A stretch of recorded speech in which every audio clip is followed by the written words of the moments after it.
Hello, hello, hello. So today we're revisiting bentonite. Now, if you don't know what bentonite is and you've not seen my previous video, bentonite is volcanic ash that's basically come into the seawater and then later on it's being collected. It's a powdered form, very powder. The main two uses that people are aware of are face packs, where you can buy it either as a paste already hydrated or as a powder and you hydrate it at home and literally just smearing it all over your face and letting it dry and then peeling it or chipping it off. The other is for cat litter. Quite disgusting, I agree. And that's mainly because it's so absorbent. Now, there are some wine companies who give you a small sachet of bentonite and they ask you to add it when you add all the ingredients to your carboy. And the whole idea is it helps settle things out. Now, the way it actually works is bentonite is such a fine powder that once hydrated, it's just staying in suspension inside your brewing container. And there's lots of other things also in suspension in your brewing container, like yeast and sugars or all sorts of things. Well, bentonite is great at grabbing hold of things. It wants friends. So what it does is it attaches onto other things that are in your vessel, and then it makes it too heavy, and it then just falls to the bottom. That's it. That's all it is. It's really nice and easy. And realistically, that's all that finings do.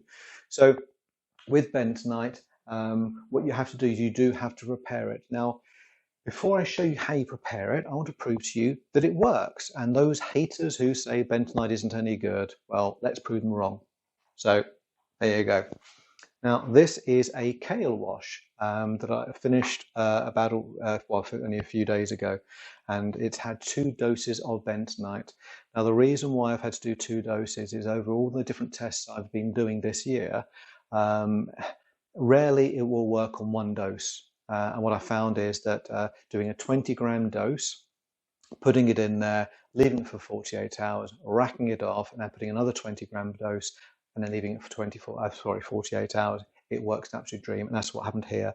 So it's had 2 days of waiting while there's been the bentonite in there, and it's just perfect. Now, if you did this to a triple distilled yeast, bit like or turbo yeast, sorry, from still spirits, I'm pretty sure this will come out looking like water. But because this is a kale wash, it's obviously going to have a bit of a tint of a colour to it. So how do we do it? Well, it's very simple.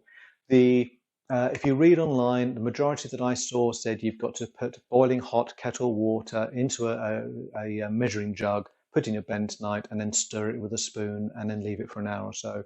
I've managed to debunk that. Hot water is actually bad for bentonite in the sense that it just clogs more. You want to use cold tap water. Don't use a jug and a spoon. It's just wasted effort. What I do, I have a 750ml drinks bottle, and literally take my bentonite, and I will put it inside my drinks bottle, and then fill it just over 3/4 of the way. Doesn't really matter, to be honest, but go well over halfway. Screw on the cap, and then give it a good shake. That's it. And then I will leave it for a while.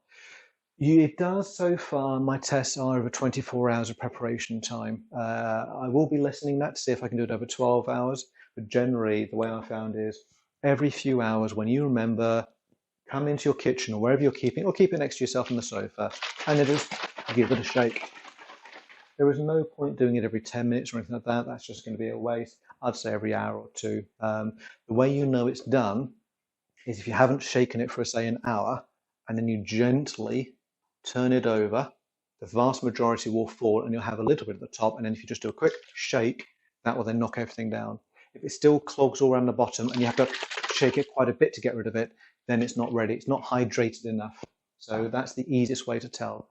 Now, after your 24 hours of being sat there and being fully hydrated, this is when you can add it. So obviously, I'm using a glass carboy, so it's going to be a bit more awkward for me to do it in. You will literally just get your 25-litre bucket and you'll just pour it in. But as you can see, it mixes really quite quickly and changes the colour, so you can see that it's already getting in there. Now, once it's actually in there, what you want to do is you want to get your spoon and you want to give it a bit of a stir.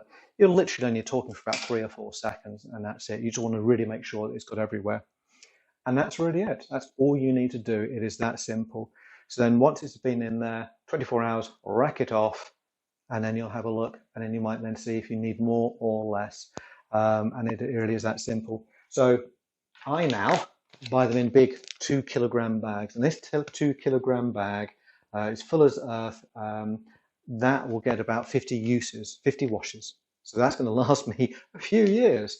And it really isn't that expensive. Now, the last thing I will say is make sure you buy calcium bentonite. Please let me know if you tried bentonite from this as a result of this video, or if you already tried bentonite, and let me know your thoughts. It'd be really, really good to see how others feel about it. Please, if you like this video, hit that like button. It will help me a lot, and subscribe. It helps to let out more people to see this in the search results. So that'll be helping me out. Excellent. Well, I hope you found this video helpful, and I'll see you next time. Bye.